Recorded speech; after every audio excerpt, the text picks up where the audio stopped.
South Carolina holds more than just colonial history.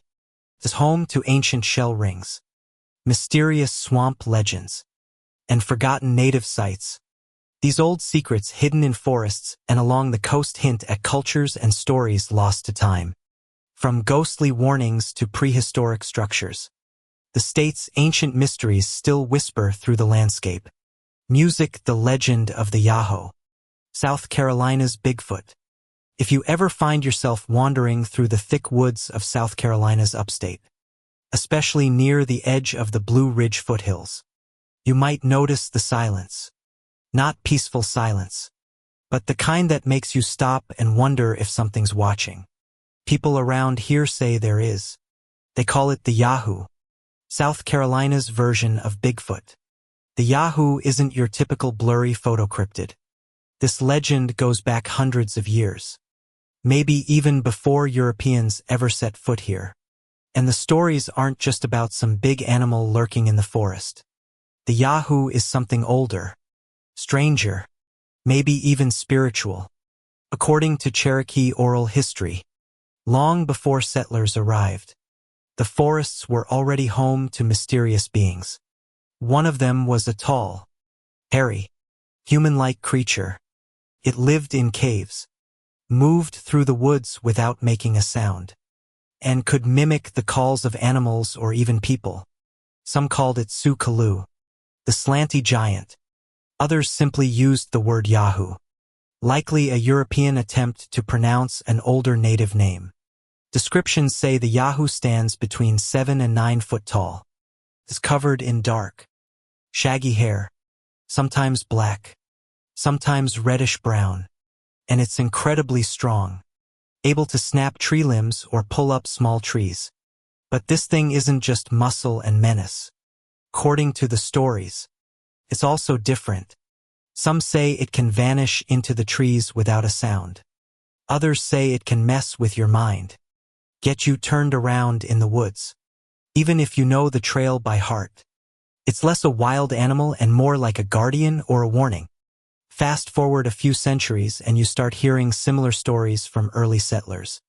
In the 1700s, Scottish and German immigrants living in the Piedmont region started reporting odd encounters. Farmers talked about livestock disappearing.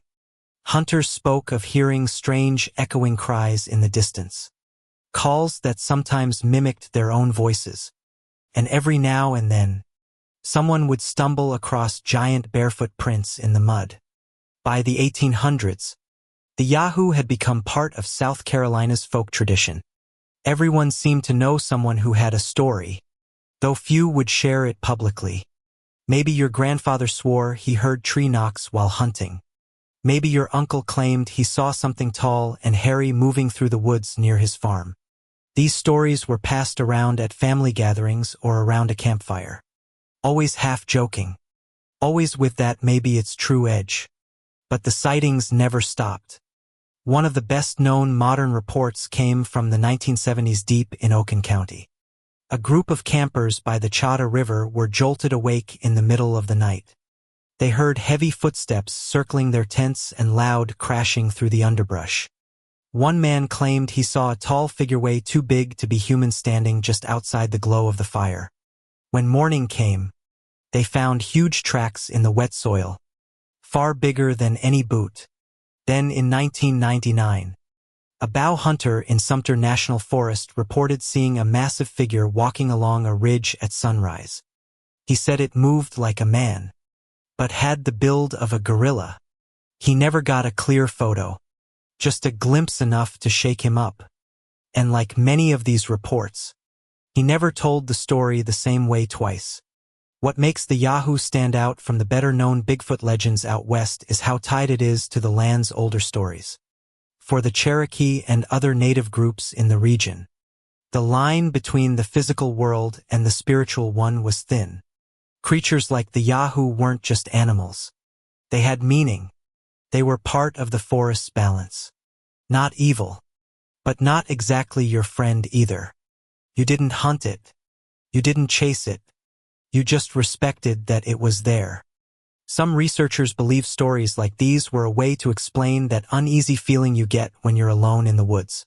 That sense of being watched. Others wonder if it's something deeper. Could these legends be a kind of ancient memory? A passed-down glimpse of a real creature? Maybe even a remnant of a now extinct hominid species like Gigantopithecus. That might sound far-fetched. But history is full of animals we thought were myths until someone finally found proof. There's also the idea that the Yahoo is just the local flavor of a larger mystery. South Carolina might not be the first place people think of when they hear Bigfoot. But the state has had more than its share of crypt reports. Especially in the Appalachian foothills around Lake Jockey and through the Francis Marion National Forest.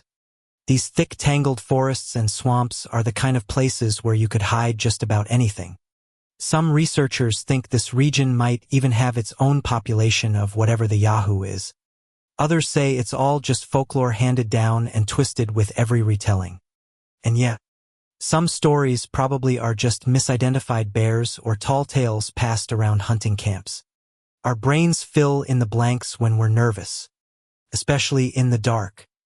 But still, people are seeing something and they've been seeing it for generations.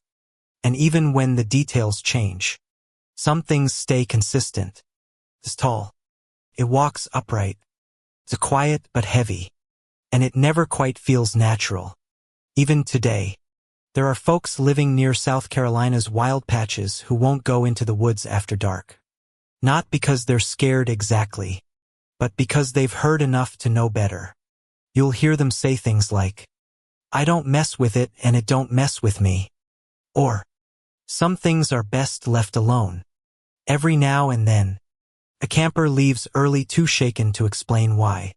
If you hike in these areas today, places like Sassafras Mountain, Jackie Gorges, or deep into Ain State Park, you'll find some of the most beautiful untouched forests in the South. Crystal clear creeks, dense undergrowth, and trails that wind for miles. It's peaceful, quiet, but sometimes too quiet. You might notice a tree snapped high up where no person could reach, or a strange track that doesn't match any animal you know. Maybe you'll hear a low whistle with no clear source. It won't be enough to prove anything, but it might be enough to make you turn around. So, is the Yahoo real? That depends on what you mean by real. Is it an undiscovered creature roaming the woods? Possibly. Is it a symbol of how humans have always wrestled with the unknown? Our fear, our awe, and our respect for the wild? Definitely. One thing's for sure.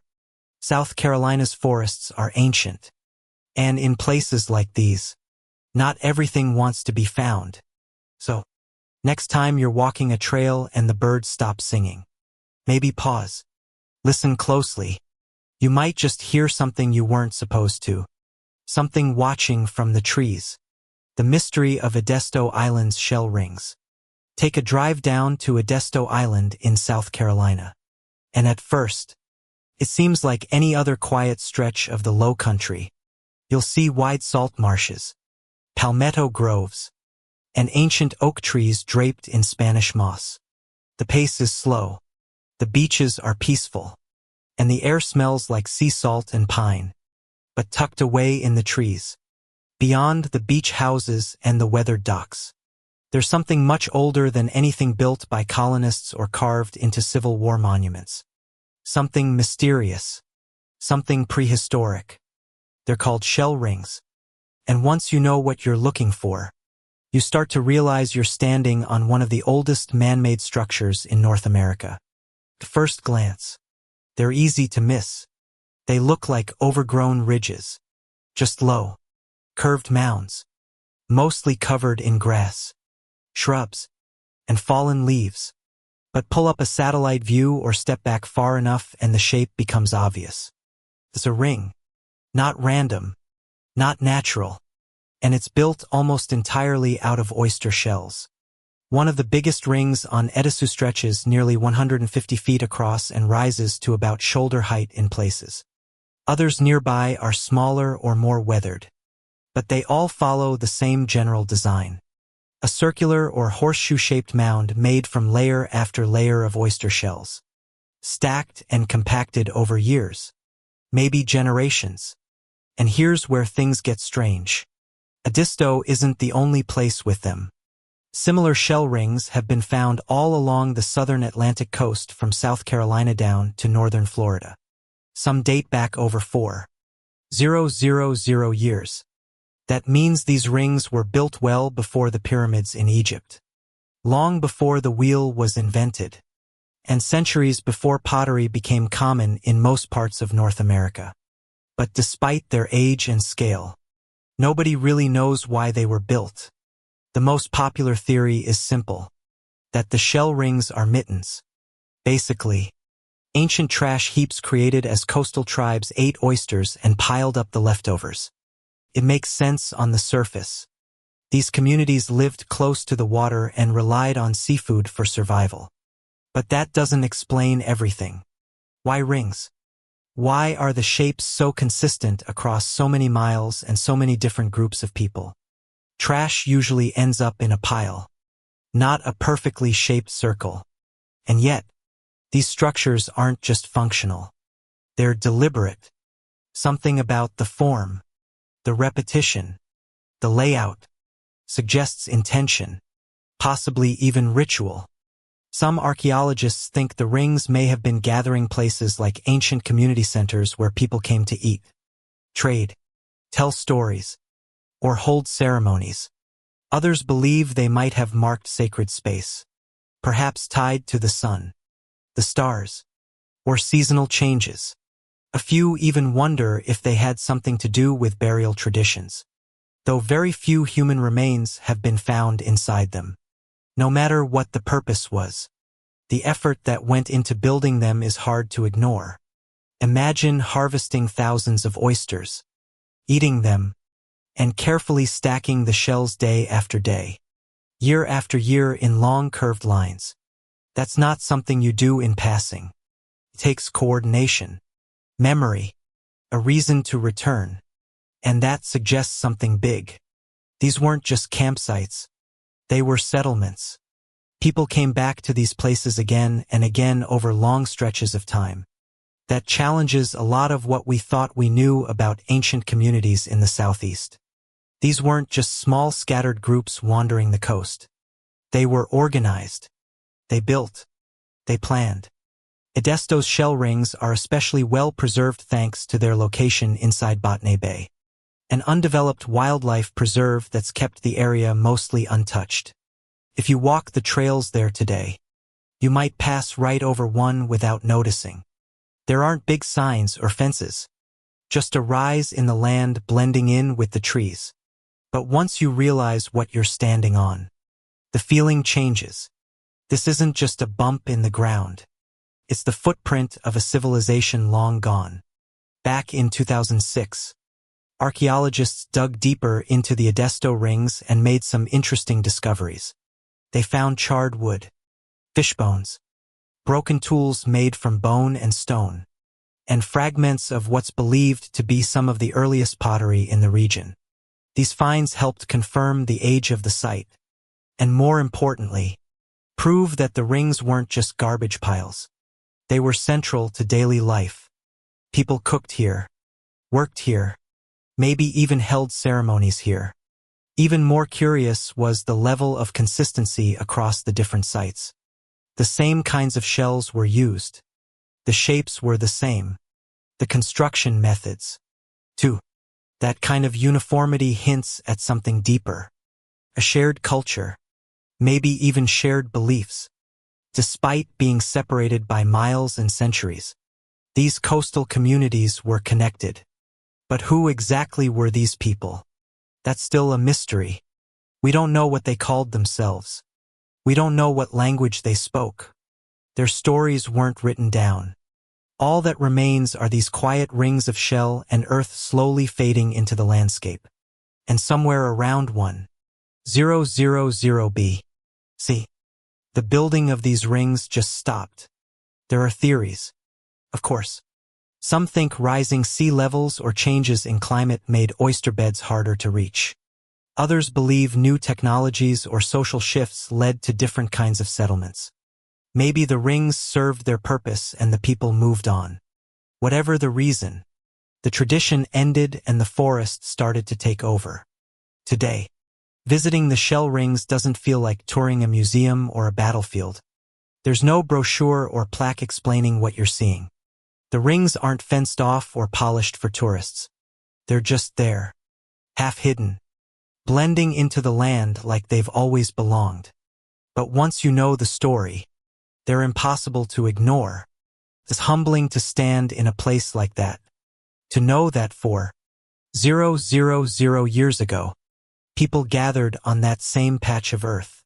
No power tools, no machines, just bare hands and a deep sense of purpose. Whatever they were doing, they kept at it for generations. Locals on Edisto have known about the rings for a long time. Long before archaeology came into the picture, the site was known among islanders. Some old-timers still call it the Indian Ring or the Old Circle. And while they might not know the full history, there's a quiet respect around it. You don't mess with the ring. You leave it be. And that might be the most remarkable thing of all. Not just that the rings were built, but that they're still here. The coast is a harsh place. Erosion, hurricanes, logging, development. These things have wiped out countless other sites. But the Edisto rings remain weathered. Yes, overgrown, but intact. Like they were meant to outlast everything else. So, if you ever find yourself walking through the woods near Botany Bay and the path dips slightly, then rises again in a gentle curve, stop for a second. Look around. Listen to the wind through the oaks. Feel the shells crunch under your shoes. You might be standing in the middle of a story that's for 000 years old.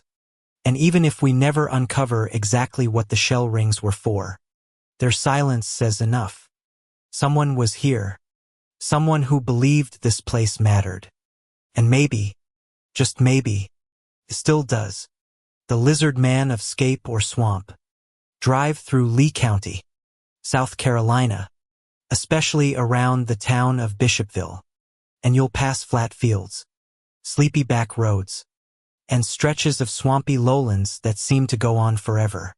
It's quiet, isolated, the kind of place where time moves slow, and where strange things don't feel all that out of place. And for decades, one strange story has stood out more than any other. Locals call it the Lizard Man Escape or Swamp. It started in the summer of 1988 like a lot of legends do, with a single event that spiraled into something much bigger. A local teen named Christopher Davis was driving home late one night when he got a flat tire near the edge of Scape or Swamp. Not an ideal place to break down. It was pitch black miles from the nearest house, and the swamp was thick with trees and standing water. Davis pulled over and started changing the tire. That's when he heard something moving in the dark. Heavy footsteps. Getting closer. When he looked up, he didn't see a person. He saw something else. He described it as about 7 feet tall, walking upright like a man, but covered in green, scaly skin. Its eyes glowed red. It had long arms, 3 clawed fingers, and a face that didn't look like anything human. Davis jumped into his car and hit the gas. But the creature didn't back off. He said it grabbed at the door handle, then leapt onto the roof. When he finally made it home, his side mirror was broken and deep gashes were carved into the car's roof. It sounded insane. A monster in the swamp. But the damage was real. And within days, more reports started trickling in. People near the swamp said their cars had been scratched up. Some heard screeching noises late at night. One man said something tried to rip through the siding of his barn. The Lee County Sheriff's Office launched an investigation. News crews showed up. Headlines splashed across local papers. Suddenly, sleepy little Bishopville was on the national radar. Not everyone bought it. Of course, some chalked it up to small-town hysteria or a teenager's overactive imagination. But others weren't so quick to dismiss it. The claw marks were hard to explain, and the descriptions strangely consistent. Red eyes, green scales, 3 claws over and over again. This wasn't Bigfoot lurking shyly in the trees. According to witnesses, the lizard man was aggressive, bold, loud. It didn't hide. It attacked. That's part of what made the story so different and memorable. The reports didn't stop with Davis. Over the next few months and even years, more people came forward. One couple in the early 2000s said their minivan was torn up after they parked near the swamp. Side mirrors twisted off. Deep scratches across the hood. Photos showed up online. People debated, was it a prank, vandalism, or something else? But here's where it gets even stranger. Some locals say the story didn't start in 1988. Whispers of weird things in the swamp go back way earlier. Stories of demon lizards and swamp devils have floated around since at least the early 20th century. Most of it was passed down by word of mouth. You wouldn't find it in books. But ask someone's grandfather, and he might have a story. So, was the lizard man a new monster or just an old one finally getting a name? There are a lot of theories. Some say it was just a bear with mange. Others suggest it might have been a tall person in a costume playing into the hype. A few think maybe it was a large reptile that escaped from a private collection. A monitor lizard maybe. Or something more exotic. But even the skeptics can't explain everything. Like why so many people separated by years and with nothing to gain described the same creature, or why the damage to the cars didn't look like anything a person or typical animal would do. And let's be clear. Nobody made money off this. There were no book deals or blockbuster films. The people who reported sightings didn't end up rich. They just got caught up in something strange and local that took on a life of its own. Over time, Bishopville leaned into the legend. The town started holding Lizard Man festivals.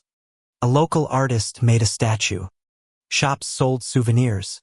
One summer, you could even get Lizard Man ice cream. It turned into a weird, fun piece of local culture. But talk to the longtime residents and you'll still hear a quieter tone. Some people roll their eyes. Sure. But others will say, I don't know what it was. But something's out there. Some won't go near the swamp after dark. Not even now. And if you visit Scape or Swamp, it's not hard to see why the story stuck. The place just feels eerie. Trees crowd the edges of muddy paths. The water is still and black. It's quiet, too quiet. Every twig snap or splash makes you stop and listen. If something wanted to stay hidden out here, it absolutely could. In fact, some crypt researchers believe the lizard man might not be an animal at all. Some fringe theories suggest it could be paranormal. Maybe even something interdimensional. That sounds out there. Sure. But it fits a pattern you see with other cryptids. Sudden appearances. A short burst of activity. Then years of silence. Whatever it is, it's never been caught. There's no verified video. No preserved body. Just stories. But those stories haven't faded. Every few years, someone reports something strange. A flash of green in the trees. A set of clawed footprints by the water. A scream in the night that no animal around here should make. And each time, the legend flickers back to life. Today, you can stop in Bishopville and take a photo with a cutout of the lizard man. It's become part of the town's identity. Half folklore, half local pride. But it's not just a joke to everyone. For some, the lizard man is still out there. Still watching. Still waiting.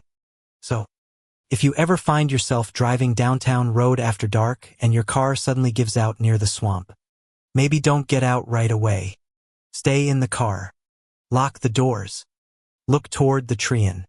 Because if you hear something big moving through the reeds, something walking, not crawling, you might just want to keep driving. Some legends don't die. They just lie low. waiting for the right night to show up again. The Gray Man of Pawleys Island. Drive down the South Carolina coast and eventually you'll come across Pawleys Island. It's a quiet stretch of land. A narrow barrier island with soft beaches, time-worn beach houses, and a calm, weathered feel.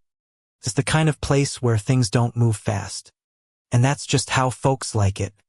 But if you hang around long enough or talk to someone who's lived there a while, you'll hear about something strange. Something that doesn't quite fit with the peaceful setting. They call him the Gray Man. Locals will tell you he's not here to scare anyone. He doesn't chase people or cause harm. He doesn't speak. He simply shows up. Always wearing gray. Always quiet. And always just before a hurricane hits. The stories go back over 200 years. People say the Gray Man appears to warn you. He doesn't use words. He doesn't need to. Just his presence is enough. If you see him walking along the beach or standing near the dunes, it means a storm is coming and it's time to leave. One of the earliest well-known sightings was in 1822. A young woman was staying on the island when she spotted a man dressed in gray near the shoreline one evening. He didn't say a word, just stood there, looked at her, and vanished. She told her family and they packed up and left the island. Not long after, a powerful hurricane rolled in and tore through the area. Most of the island was devastated, but their homes still standing. Since then, people have claimed to see the Gray Man before some of the biggest storms in South Carolina history. He's been spotted before the deadly hurricane of 1893, before Hurricane Hazel in 1954, before Hurricane Hugo in 1989, and even as recently as 2018, just before Hurricane Florence. In many of those stories, the people who saw him evacuated, and in a strange pattern that's hard to ignore. Their homes were spared, sometimes untouched, while others nearby were destroyed. Now, sure, maybe that's just luck. Maybe it's coincidence. But there's a strange consistency to it. Always the gray figure. Always just before the storm. Always the same quiet warning. So, who is he? Well, there are a few different versions of that. The most popular version says he was a young man in the early 1800s returning to Pawleys Island to reunite with his fiancée after being away at sea. Eager to get home, he took a shortcut through the marshes, an area known for quicksand and hidden sinkholes. He and his horse got trapped and both drowned in the mud. Devastated, the woman returned to the beach where they had once walked together. That's when she saw him standing in the distance wearing gray travel clothes. Just watching. He didn't say anything. He didn't move. And then he disappeared. She believed it was him, his spirit coming to say goodbye. She convinced her family to leave the island. And sure enough, a hurricane hit soon after, destroying much of the area. But once again, their home was left untouched. There are other versions, too.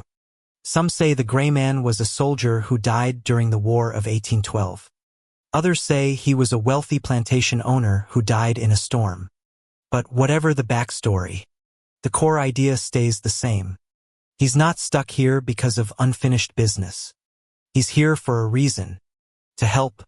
What makes this legend stand out from other ghost stories is how peaceful it is. There's no screaming, no haunted house, no flickering lights or cold hands brushing your shoulder. The Gray Man doesn't try to scare anyone. He shows up, delivers his warning without a word, and leaves. And the people who've seen him often say the same thing. They felt calm afterward, like they'd been told something important, even if no words were spoken. Take Hurricane Hugo in 1989. Just days before it hit, a couple staying in their beach house said they saw a strange figure walking along the shore early one morning. He was dressed in old-fashioned clothes and had a pale, distant look. When they called out to him, he vanished. No footprints, no trace. They didn't wait around to see what it meant. They left and their house made it through the storm intact. Many of their neighbors weren't so lucky. In 2018, before Hurricane Florence, new sightings were reported. At least 2 families described seeing a tall man in gray standing near the dunes. Again, no sound, no footsteps, just a sudden appearance that left everyone unsettled. They evacuated, and again, their homes were left standing after the storm passed through. Of course, not everyone buys into it. Some say it's just nerves. Storm season always brings anxiety, and people might see things that aren't there. Others think it's a local myth that folks cling to. A kind of ghost story with a good heart. A protector, not a threat. Maybe that's true. But even if the gray man isn't real, the story has power. In a way, he's become part of the identity of the place. Life on the South Carolina coast means living with the weather. Storms aren't just possible. They're expected. And stories like the gray man are part of how people process that. He's a symbol of warning, of paying attention, of knowing when it's time to get out. It's not about fear. It's about respect for nature. Visit Pawleys Island today, and it still feels like a place out of time. There are no big resorts or crowds, just a few dozen beach homes, some dating back over 100 years, and a tight community that knows how to weather a storm. Ask around and someone might mention the gray man. Not in a dramatic way, more like a neighbor you don't see often, but one who shows up when it counts. There's even a patch of beach that people casually call the Grayman's Path. No markers or signs, just a stretch of sand where if the light hits just right at sunset and the wind picks up off the ocean, you might get that feeling like something's watching. Not in a scary way, just watching, making sure you're paying attention. Whether he's a ghost, a guardian, or a story passed down through generations. The gray man remains one of the Low Country's most lasting mysteries. He doesn't appear often, but when he does, people listen. Because if you ever see a silent figure in gray standing on the beach, it's probably time to go. Music. Charleston Light Pillars. South Carolina's Silent Sky Mystery. Charleston, South Carolina isn't just historic. It feels historic. Cobblestone streets, old churches with weathered steeples, and porches built to catch the ocean breeze. It's a place where the past never seems that far away. But beneath all the stories of pirates, plantations, and the Civil War, there are a few things that never made it into the tour books. One of the strangest, a quiet recurring mystery. Some locals simply call the Charleston Light Pillars. Ask around long enough, especially near the marshes or barrier islands, and someone might bring it up. They'll describe narrow columns of light rising straight into the sky on still, quiet nights. No sound, no movement, just pale beams stretching up from the horizon like someone turned on a spotlight from beneath the ocean. They're not planes. They're not lightning. And they're definitely not a normal weather thing. What makes it weirder is how specific the sightings are. These lights don't show up all over the state. You won't hear about them from Greenville or Columbia. There's always the coast. Always near Charleston. Some folks see just one. Others say there are several. Spaced out like fence posts in the sky. They can be faint, like a silver glint in the dark, or bright enough to look like they're cutting the night in half. There is a scientific explanation that gets tossed around. They might be light pillars. That's a real phenomenon. In really cold places, tiny ice crystals in the air can reflect light upward, creating a vertical beam. It's been documented in places like Canada or Scandinavia, especially in winter near bright lights. The thing is, Charleston doesn't get that kind of weather. Not often. And not the extreme cold you'd need for those ice crystals to hang in the air. On top of that, many sightings happen over the water, far from any street light or man-made light source. So, what are people seeing? The earliest written reports go back to the 1700s. Ship logs from sailors anchored off the Charleston coast mention steady. Silent lights rising from the horizon. Not lightning, not fires, just beams. Some of them wondered if it was a sign from the heavens.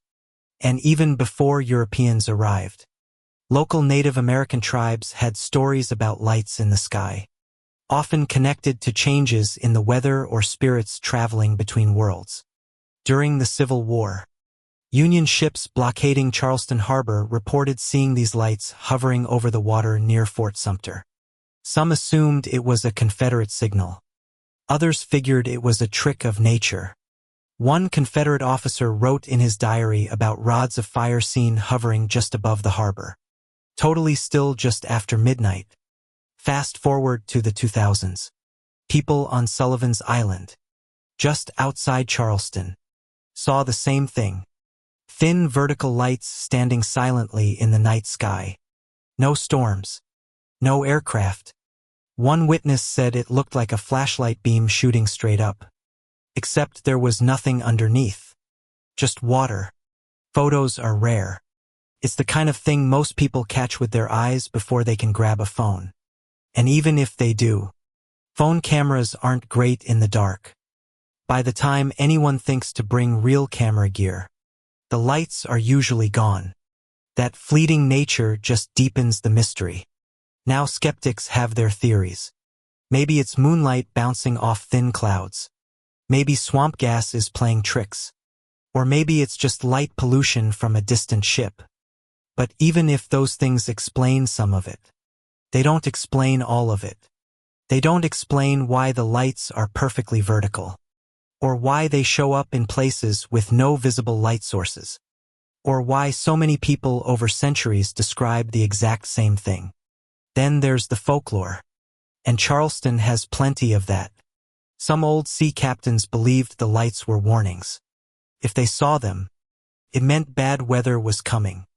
A few shrimpers, even as recently as the 1970s, reportedly delayed their trips after spotting the lights the night before just in case. Others believe the beams are tied to ghostly activity. Charleston's history is full of tragic stories. Battles, fires, slavery, shipwrecks. Some say the sky still remembers. There are even whispers of pirate treasure. Some think the lights are linked to spirits guarding something hidden, like gold buried centuries ago. It sounds wild. But in Charleston, where stories of secret tunnels and lost loot still float around, it's not totally out of place. Despite all this, no one's really studying the phenomenon. No major research projects. No university departments digging into it. It's too quiet, too rare, too strange to attract that kind of attention. Most scientists just lump it in with atmospheric optics and move on. But for the people who've seen it, that label doesn't cut it. When you're standing on a dock in the still night air and a beam of light rises out of nowhere, it doesn't feel like a trick. It feels like something real. Something you weren't supposed to see. Maybe it's natural. Maybe it's spiritual. Maybe it's something we haven't figured out yet. Whatever it is, it leaves a mark. A kind of quiet awe. Not fear, really, but the kind of feeling you get when you realize the world still has secrets. So, if you ever find yourself in Charleston, especially on a warm, still night, look up. If you're near the water, even better, walk out by Folly Beach. Take a stroll near the Battery after dark. Keep your eyes on the horizon. And if you see something rising, thin and glowing, cutting silently through the sky, don't look away too fast. Because even in a city where nearly every brick has a story, some stories are still being written. And some mysteries, like the Charleston light pillars, are still out there waiting for someone else to see them. The Spanish treasure caves of South Carolina's Low Country. Down in South Carolina's Low Country, everything feels a little heavier. The air hangs thick with salt. It sticks to your skin, your clothes, even your thoughts. Marshes stretch out in every direction. full of slow-moving tides and tall reeds that hide more than they reveal. This is a place that keeps its secrets close. And maybe that's why the old stories of buried Spanish treasure still linger. Not just a lost chest here or there, but entire caches of gold and silver, hidden in caves buried deep along creek banks or tucked away in the bluffs of forgotten barrier islands. These aren't just tall tales made up for tourists. The Spanish treasure caves of the Low Country are part of local memory passed down in whispers around campfires, scribbled in old journals, and still quietly believed by more people than you might think. The heart of the story goes back to the 1500s and 1600s when Spanish explorers were pushing north from Florida. They used what's now South Carolina as a stopover, a place to restock berry supplies and, according to legend, stash valuables when things got dangerous. Not all of them made it back to Spain. Some were caught in storms. Others were attacked. A few buried what they couldn't carry, planning to return. But they never did. One of the earliest treasure legends centers around Port Royal Sound near today's Beaufort. Back in 1566, the Spanish founded a settlement here called Santa Elena. It was the capital of Spanish Florida for over 20 years. Long before St. Augustine took over that title, they had forts, priests, soldiers, and settlers living right here on the edge of the continent. And even then, there were stories of hidden wealth. The Spanish were known to bury valuables during attacks, especially when pirates or rival forces came sniffing around. When Santa Elena was abandoned in the 1580s, most of it was left to the elements. Some say that treasure was left behind, too, maybe in sea caves carved into the bluffs near the inlets. Others believe it was hidden in land in naturally formed limestone hollows just big enough to hold something valuable. These places would have been easy to access and even easier to forget once covered over by time and tide. Centuries later, the stories didn't fade. In the 1800s, folks working along the rivers and marshes, especially enslaved people and later freedmen, shared stories about Spanish silver hidden underground. Some say they saw it with their own eyes. There were reports of rusted boxes poking out of the mud after a storm. One old tale describes a farmer digging a well in the 1850s and hitting a sealed stone vault. Elders warned him not to mess with it. He didn't listen. The ground gave way. The vault disappeared and nobody ever found it again. Another hot spot for treasure talk is Hilton Head Island. Today, it's full of golf courses and resorts. But 100 years ago, it was wild and overgrown. Early beachcombers claimed to find old Spanish coins after hurricanes washed up like ghosts from the sea. Some of those coins ended up in private collections. But most of it was kept quiet. People didn't want outsiders showing up with shovels and tearing up graves, dunes, or sacred ground. Then there are the rumors about places like Hunting Island and Fripp Island. At extreme low tide, locals say you can sometimes spot small caves near the waterline. Dark little openings at the base of cliffs, quickly swallowed back up when the tide rises. Some say they were old pirate hideouts. Others are convinced the Spanish used them first, long before the pirates ever got here. Now, to be fair, not everyone believes in buried treasure. Skeptics say there's no solid archaeological proof. And they're not wrong. The Low Country coastline is constantly changing. Storms, erosion, and centuries of shifting sand make it hard to preserve anything, let alone find it. But what those skeptics often ignore is the oral tradition of the Galajikai people who've lived in the region for generations. Their stories about gold hidden in trees, haunted caves, and places you just don't go aren't campfire fiction. They're warnings passed down seriously with reasons behind them. Some legends even say the treasure is guarded. There are stories of ghostly Spanish soldiers in rusted armor still walking the beaches after dark. One fisherman swore he saw a lantern bobbing along the shore just after midnight. He followed it. But as he got close, The light sank straight into the sand. When he came back the next day, the tide had swallowed the whole spot. Other folks talk about hearing strange sounds. Metal clinking. Boots on dry leaves when there's no one around. There's a pattern to these stories. Whenever someone gets close to finding something, something else always goes wrong. The tide rises too fast. The path disappears. The tools break. That's part of what keeps these stories alive. The treasure is never truly found. It always slips just out of reach. And maybe that's not a bad thing. A lot of the low country is protected now. Wildlife refuse.